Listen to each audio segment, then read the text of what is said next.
portal, las causas de hipertensión portal y las complicaciones clínicas principalmente. Siguiente, por favor.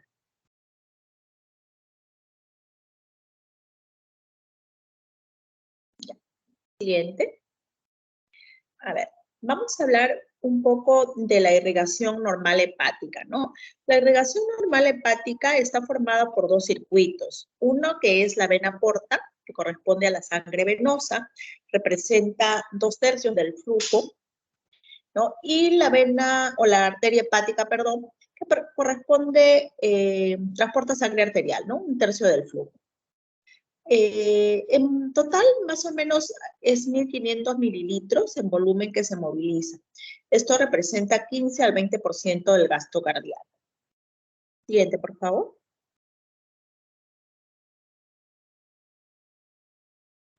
Ahora, acá tenemos una imagen de lo que corresponde a la irrigación sanguínea hepática, ¿no?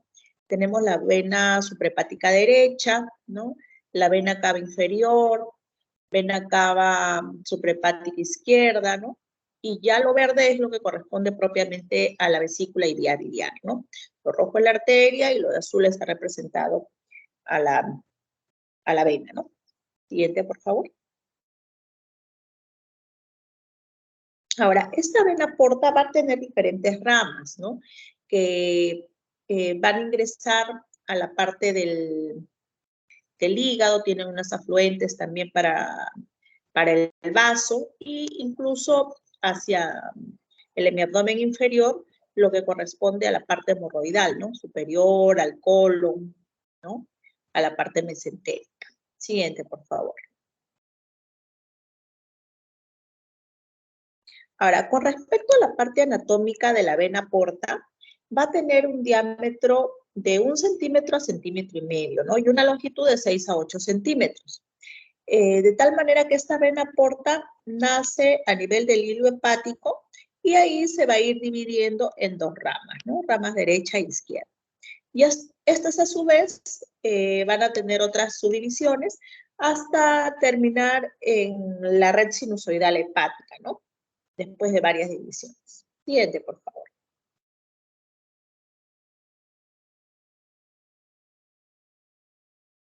Entonces, para nosotros hablar de una hipertensión portal, tenemos que hablar de una diferencia de presiones, ¿no? Esta diferencia de presiones me va a dar un gradiente, ¿no? Lo normal es que sea hasta 5 milímetros de mercurio. El flujo sanguíneo hepático, ¿no? Va a estar dada por esta diferencia de presiones sobre el tiempo, ¿no? Lo cual está representada por un delta de P, como ya habíamos mencionado, ¿no? Entonces, el delta de P del sistema venoso portal y a nivel sistémico, ¿no?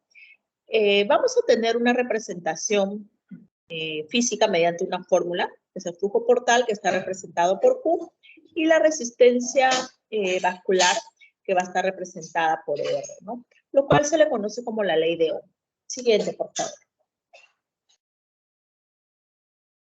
Ahora, de acuerdo a esta ley de Ohm, esta gradiente de presiones, o sea, esta delta de P entre la presión portal y la porción sistémica, va a ser una recta, ¿no? Una diferencia entre los dos puntos, ¿no? Y aquí van a influir varios factores en la interacción entre este flujo sanguíneo y esta resistencia, ¿no? Entonces, el delta de P va a ser igual al flujo por la resistencia periférica, ¿no? Van a estar en una relación directa. Siguiente, por favor.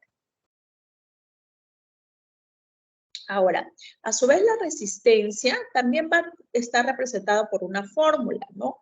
Que es la ley de Poisselier. La resistencia es igual a 8N por la longitud sobre pi y radio a la cuarta. El N es el coeficiente de viscosidad, el L es la longitud del vaso, N es la N va a ser una constante, ¿no? El pi ya sabemos, ¿no? 3.14 y el radio a la cuarta. Y reemplazando esa resistencia en la fórmula, tenemos lo de abajo, el delta de P es igual al flujo por el valor que representa la resistencia periférica, ¿no? Siguiente, por favor. Ahora, mencionábamos que la presión portal normalmente es de hasta 5 milímetros de mercurio, ¿no? Después de 5, o sea, 6, ya es una hipertensión portal, pero todavía no va a haber manifestaciones clínicas, ¿no? Las manifestaciones clínicas se presentan mayormente cuando esta presión llega a 10 milímetros de mercurio o más, ¿no? Incluso la ruptura de varices esofágicas, que es una manifestación de hipertensión portal, se va a presentar cuando la presión es mayor de 10, en 11 o en 12 principalmente, ¿no? Siguiente, por favor. Ahora, nosotros definimos hipertensión portal como una gradiente de presión venosa portal mayor de 6 milímetros de mercurio, ¿no? Y que va a estar influido por el flujo y por la resistencia periférica. Siguiente, por favor.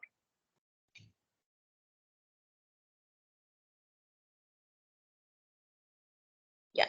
Entonces hemos mencionado que si esta presión portal, esa gradiente de presión portal es mayor de 10 milímetros de mercurio, va a tener manifestaciones clínicas. Dentro de estas manifestaciones vamos a tener el desarrollo de varices esófago-gástricas, la descompensación clínica, ascitis, hemorragia varicial, encefalopatía, y hay complicaciones posteriores, ¿no?, a esa resección hepática. Hay descompensación o muerte y desarrollo de carcinoma hepatocelular, que sería la última complicación, pero bueno, también depende de otros factores, ¿no? No solamente de la hipertensión portal, hay factor genético también y una enfermedad de base principalmente. Siguiente, por favor. Ya, en este esquema mostramos el algoritmo, ¿no?, de lo que es la hipertensión portal. Entonces, nosotros tenemos que va a haber las alteraciones funcionales y alteraciones estructurales. Estas alteraciones van a aumentar la resistencia vascular, o sea, la resistencia periférica a nivel intrahepático, ¿no? Entonces ya vimos que la gradiente de hipertensión estaba dado por el flujo y la resistencia. Entonces, al haber un aumento de esta resistencia intrahepática, se va a incrementar la hipertensión portal.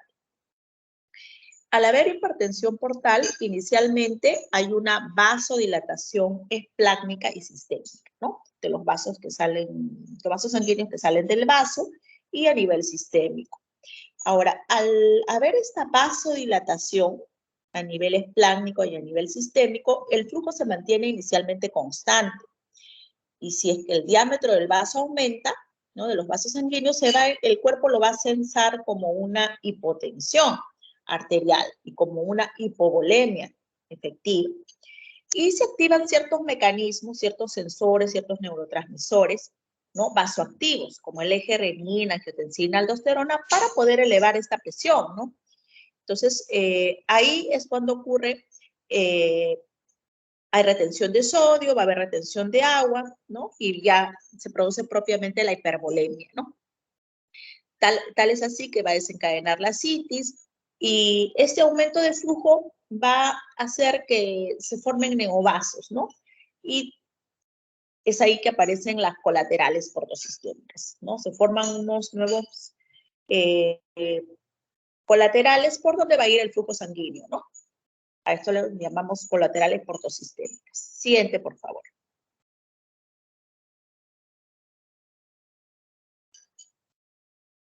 Ya. En este esquema vemos la hipertensión portal, que puede darse a 3 niveles, ¿no? Son los tipos de hipertensión portal: a nivel prehepático, a nivel hepático y a nivel portohepático. Entonces, intrahepático está dado por la arquitectura y por el dinamismo, el flujo, ¿no? Va a haber una dirección en la arquitectura y en lo que es el dinamismo. A nivel hepático también va a tener unas causas que lo ocasionan, vamos a verlas en las siguientes diapositivas, y también se va a provocar alteraciones a nivel de diferentes órganos, ¿no? La circulación colateral a nivel gástrico, a nivel intestinal, incluso, ¿no? Hay angiogénesis, como ya les había mencionado. Y a nivel poshepático hay otras causas, principalmente cardíacas, ¿no?, que van a originar esta hipertensión. Siguiente, por favor. Entonces, vemos aquí la clasificación prehepática, hepática y poshepática. Dentro de las causas prehepáticas tenemos la trombosis de la vena porta, trombosis de la vena esplénica, esplenomegalia masiva, o el síndrome de Banti, ¿no? Pueden causar hipertensión portal a nivel prehepático, ¿no? Un trombo en la vena porta, un trombo en la vena esplénica, esto puede ocasionar hipertensión portal. A nivel hepático tenemos a 3 niveles también, ¿no? Antes del sinusoide, presinusoidal, a nivel del sinusoide y posinusoidal. Entonces, presinusoidal tenemos la esquistosomiasis, fibrosis hepática congénita, sinusoidal la cirrosis, hepatitis alcohólica, ¿no? Cirrosis hepática, que es la causa más frecuente de hipertensión portal. Posinusoidal tenemos otras causas de obstrucción como síndrome veno-occlusivo, ¿no? Ya mencionamos que la causa intrahepática sinusoidal de cirrosis hepática es la más frecuente. A nivel poshepático tenemos otras causas como el síndrome de Buchiari, membranas que se forman a nivel de la vena cava inferior, causas cardíacas obstructivas, miocardiopatías, pericarditis, ¿no? Insuficiencia cardíaca congestiva, que puede llevar a hipertensión portal también, ¿no? Entonces, no se olviden, tenemos 3 causas, prehepática, hepática y poshepática. Siguiente, por favor. Ya. En este cuadrito mostramos también otras causas, ya es netamente a nivel hepático y con su subdivisión sinusoidal, ¿no? Presinusoidal, sinusoidal y posinusoidal, para fijar, ¿no? Entonces, presinusoidal, esquistosomiasis, enfermedades mieloproliferativas o de depósito, hay causas idiopáticas también, cirrosis biliar primaria, sarcoidosis, ¿no? Hay hepatotoxicidad por algunas sustancias químicas como arsénico y vinílico, ¿no? Y las autoinmunes como colaquitis esclerosante que hemos mencionado. Ahora, a nivel sinusoidal, mencionamos que la cirrosis hepática es la más frecuente, tenemos también la hepatitis alcohólica, algunos fármacos como metrotexate, el exceso de vitamina A, ¿no? Hipervitaminosis A, y causas congénitas como la hiperplasia nodular regenerativa, ¿no? Y la causa poshepática, tenemos enfermedad veno-occlusiva y trombosis de la vena suprahepática, y ya hemos visto también las causas en el cuadrito anterior, ¿no? Siguiente, por favor.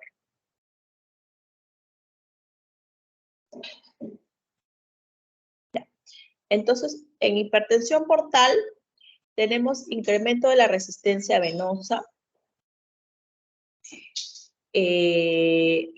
Mencionamos que hay un aumento de la resistencia y hay una alteración también en el flujo, ¿no? Entonces, esto es para recordar.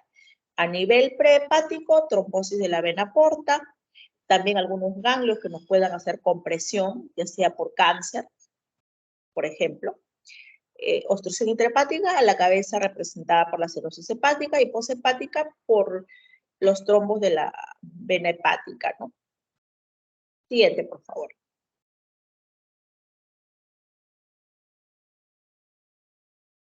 Ya. Entonces, recordando nuevamente, si la gradiente de presión es menor de 10 milímetros de mercurio, no vamos a tener manifestación clínica a pesar de que hay hipertensión portal. Si es mayor de 10, sí, ¿no? Ya vamos a tener la manifestación clínica. Siguiente. Entonces, ya mencionamos que la cirrosis hepática es la principal causa de hipertensión portal a nivel intrahepático. Entonces, puede haber aumento de la resistencia vascular y esto está dado por factores mecánicos y dinámicos, ¿no? El mecánico, perdón, tiene que ver con la parte de estructura, ¿no?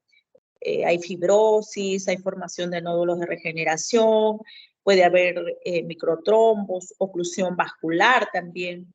Y dentro del factor mecánico tiene que ver con el flujo. Ahora, dentro del vaso sanguíneo también tenemos células estrelladas, ¿no?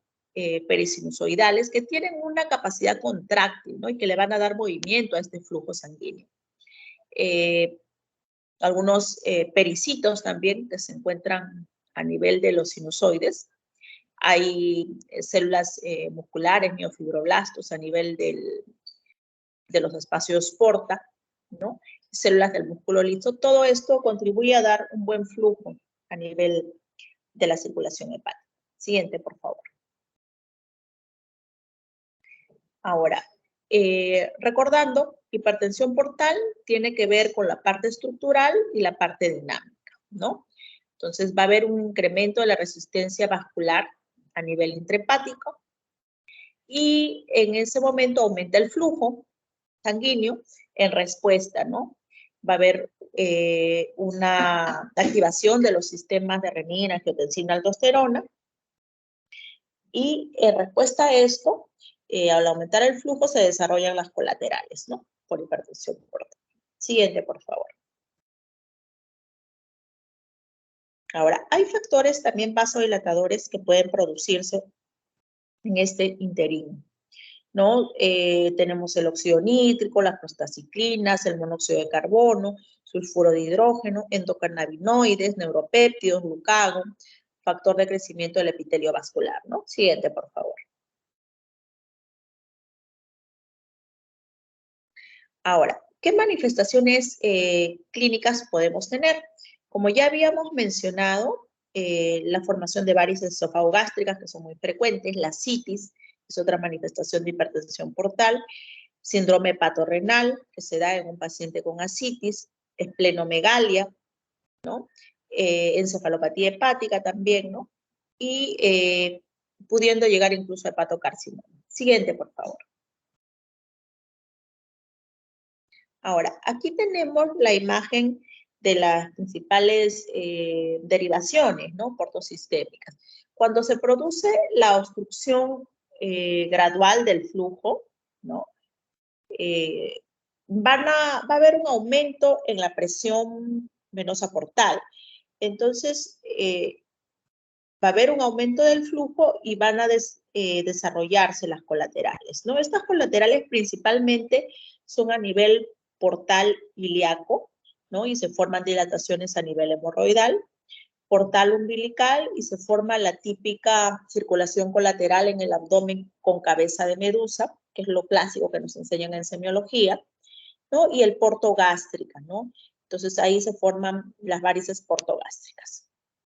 Ahora, podemos tener también cortocircuitos, ¿no? Donde hay una baja difusión de oxígeno. Aquí principalmente es la portopulmonar y va a manifestarse en el paciente mediante cianosis, ¿no? Siguiente, por favor.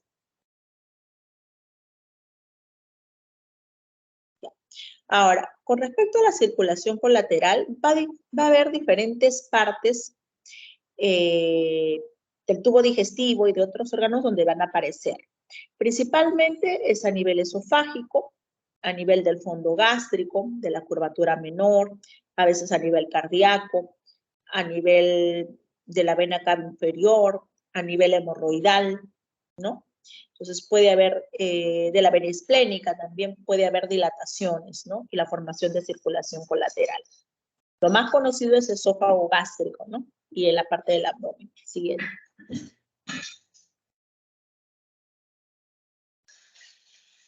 Ya. Ahora, cuando hay incremento en esta presión portal, ¿no? En la gradiente, en la diferencia de presiones, se va a provocar la ruptura, pues, de estas colaterales, ¿no? El paciente se descompensa, presenta hematemesis, si es que estas están a nivel esófago gástrico, que es lo más conocido, ¿no? También podría estar en otra zona, como ya les he mencionado, pero lo más frecuente es esófago gástrica y rectales, ¿no? Entonces, el paciente va a presentar una hemorragia varicial en este caso. Ahora, la probabilidad de que un paciente con cirrosis, con hipertensión portal, desarrolle varices esofágicas es del 5% al año, ¿no? Una vez que nosotros hemos hecho el diagnóstico. Ya se incrementa a 12% en 3 años. Siguiente, por favor.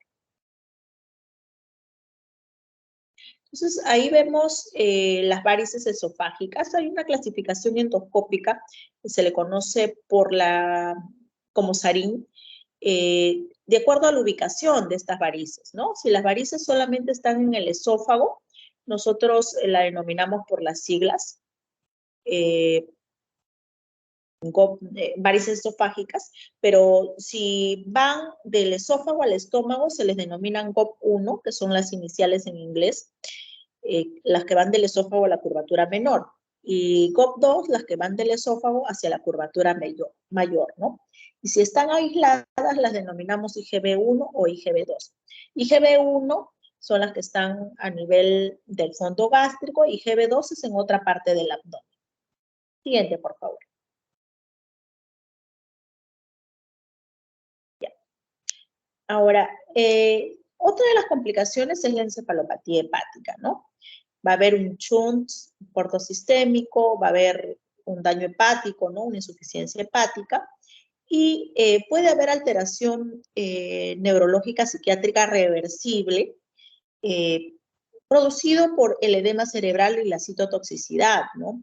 Se da generalmente en fases avanzadas ya de cirrosis y cuando el paciente se descompensa, ¿no? Una escala funcional de Child-Pugh o C, ¿no? Principalmente. Aquí tiene un papel importante el acúmulo de amoníaco, ¿no? La formación de amoníaco y su transmisión pasa a través de la barrera hematoencefálica, llega al sistema nervioso central, ¿no? Provocando citotoxicidad. También interviene la glutamina, ¿no? Y la glutamina transferasa. Tienen un papel importante. Entonces se puede producir edema cerebral y la encefalopatía, ¿no? Produciendo ya los grados de encefalopatía hepática clásicos, ¿no? Siguiente, por favor. Entonces aquí presentamos los grados de encefalopatía de Westhaven, que pueden ir del grado 1, 2, 3 y 4, ¿no? Entonces, grado 1 es cuando el paciente presenta una desorientación, un trastorno del ritmo del sueño, ¿no? Puede tener momentos de euforia, momentos de depresión, pero ya está algo desorientado, en grado 1. En el grado 2 hay una desorientación, generalmente es en tiempo, en espacio, más no en persona. Puede estar disártrico, puede haber asterixis, ¿no? Y se mantiene también la inversión del ritmo del sueño. En el grado 3 ya es un grado de sopor, despierta al llamado, al movimiento, puede haber nistagmus, sigue la presencia de asterixis, también puede mantenerse. Y en el grado 4 ya es que el paciente está en una inconsciencia total, ¿no? Llega al coma. Entonces, con necesidad de intubar, incluso si es que no revierte, ¿no? Siguiente, por favor. Ahora, tenemos varias causas, ¿no? Varias causas de lo que es una encefalopatía hepática, ¿no? Dentro de ellas tenemos, por decir, el uso de fármacos, por decir las benzodiazepinas, ¿no? El narcóticos, el que siga consumiendo alcohol, obviamente. Incremento también de la producción de amonio, ¿no? ¿Esto cómo se incrementa? Por la ingesta de proteínas excesivas, carnes rojas mayormente, ¿no? Que es lo que se le pide evitar al paciente cirrótico con hipertensión portal, que el paciente se estreña, ¿no? Al no defecar, retiene estas sustancias nitrogenadas y va a acumular amonio, ¿no? Ahora, el que tenga una hemorragia gastrointestinal, que haga melena, o la sangre quede en el tubo digestivo, la sangre tiene nitratos y puede provocar también encefalopatía y proliferación bacteriana, ¿no? Que el paciente haga un cuadro infeccioso también te predispone a la encefalopatía, trastornos hidroelectrolíticos en el paciente también, ¿no? Alcalosis metabólica, si es un paciente que tenga una enfermedad metabólica como la diabetes, por ejemplo, nos hace encefalopatía. Ahora, la deshidratación puede darse por diversos factores, por el uso de diuréticos, porque tengo un cuadro infeccioso, puede haber vómitos, diarrea, uso de diuréticos, hemorragia digestiva, ¿no? Ahora, dentro de los shunts portosistémicos tenemos los TIPS, ¿no? Las derivaciones porto-cava y espontáneo. Y a nivel de oclusión vascular, de hay isquemia, ¿no? Hay trombosis de la vena porta, trombosis de la arteria hepática, ¿no? Y por último, el hepatocarcinoma. Siguiente, por favor. Ya, la citis. Ya habíamos mencionado que la citis es otra manifestación de hipertensión portal. Se da porque hay un aumento, ¿no?, en el flujo, ¿no? Primero aumenta la resistencia y el flujo se da secundario a una hipotensión arterial y sistémica, ¿no? Y ahí se genera la circulación colateral, se activan los mecanismos renina, angiotensina, aldosterona, y en este caso retiene agua a nivel del tercer espacio, ¿no? Y se va a generar la citis. Siguiente, por favor. Entonces hay retención primaria de agua y sodio, expansión del volumen plasmático y así. Siguiente, por favor.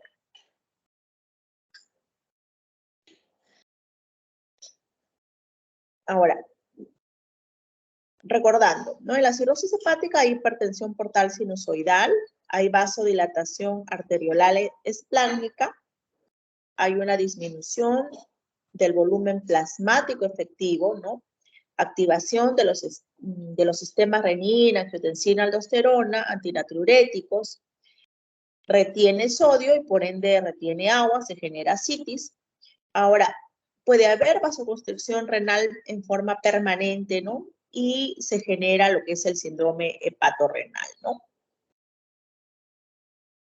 Normalmente el riñón compensa esa vasoconstricción, pero cuando esa vasoconstricción renal es permanente, llega un momento en que disminuye la filtración glomerular y no puede compensar, ¿no? Entonces se genera lo que es el síndrome hepatorrenal y se va a representar mediante un aumento de la creatinina, ¿no? Siguiente, por favor.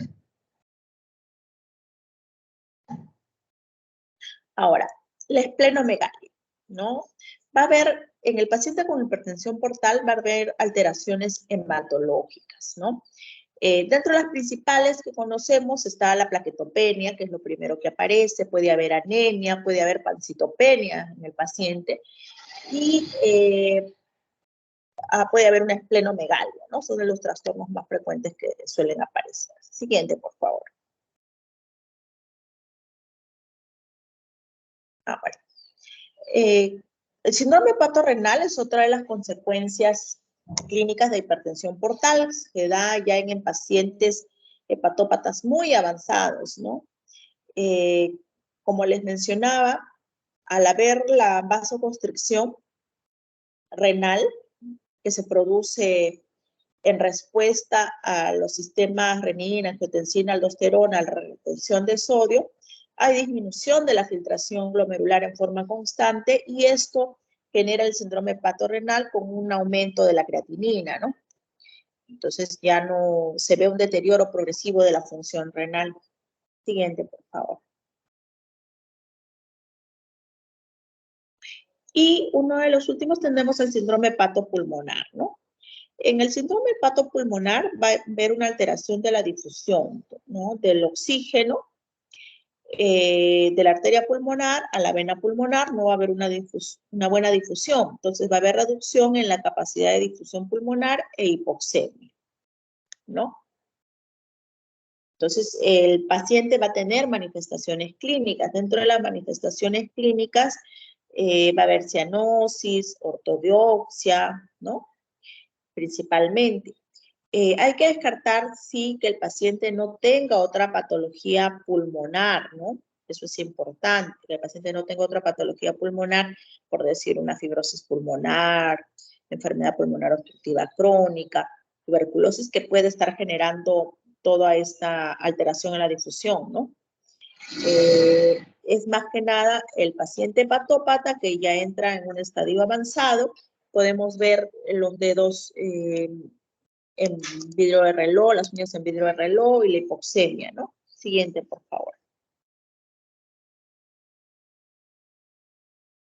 Entonces, acá va a haber aparición de anastomosis, ¿no?, arteriovenosas, que están localizadas, ¿no? Y va a haber el shunt de derecha a izquierda ya mencionado y podemos evidenciarlo mediante un descenso en la saturación de oxígeno, ¿no? Si colocamos el pulso oxímetro. Siguiente, por favor. Ya. La ortodoxia viene a ser el descenso de esta presión arterial de oxígeno mayor al 10%, ¿no? Cuando el paciente se incorpora. En decúbito se incorpora, vemos un descenso al 10%. Y la platicnia ya se representa por movimientos respiratorios al adoptar la sedestación, ¿no? Entonces hay un desplazamiento de la sangre en las porciones más bajas, ¿no? Esto se explica porque hay una alteración a nivel de la ventilación-perfusión, ¿no? Puede haber disnea en el paciente, llegar a un distrés respiratorio, cianosis, como les mencioné, y la acropaquía, ¿no? Las manifestaciones en las uñas. Siguiente, por favor.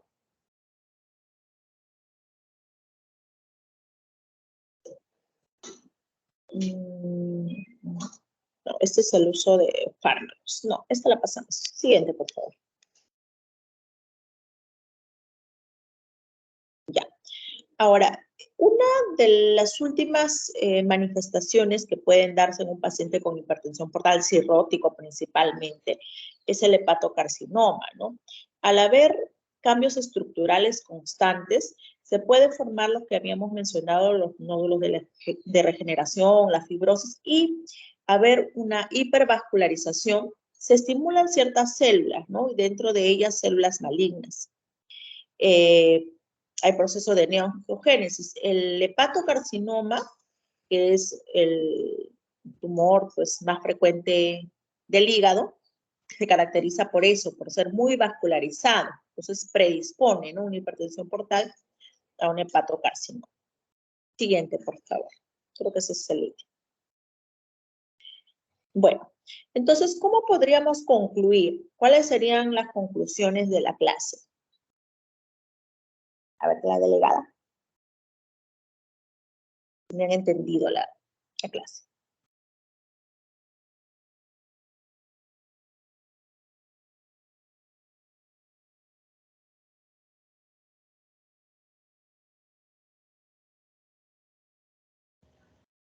Sí, doctora.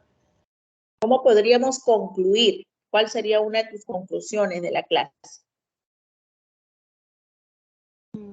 A ver, con respecto a las conclusiones, bueno, indicar primero que se mencionó claramente que la presión venosa debería ser mayor a 6 milímetros de mercurio, ¿no?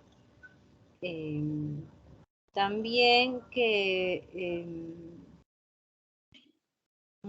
bueno, hay etiologías que son prehepáticas, etiologías que son intrahepáticas y etiologías posthepáticas. Y dentro de cada una de ellas, bueno, se ha explicado un poco de cada una. Hay manifestaciones clínicas también que podemos, que se pueden evidenciar, ¿no? Tenemos ascitis, hemos visto también lo que era el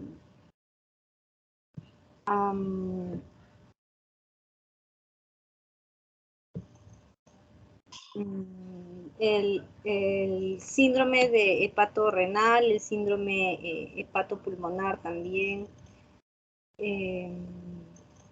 No sé qué más le podría decir, doctora. Ya, correcto. A ver, Úrsula, ¿qué conclusión podrías dar?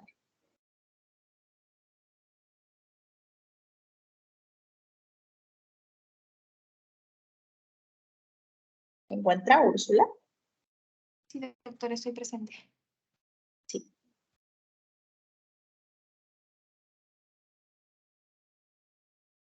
Bueno, doctora,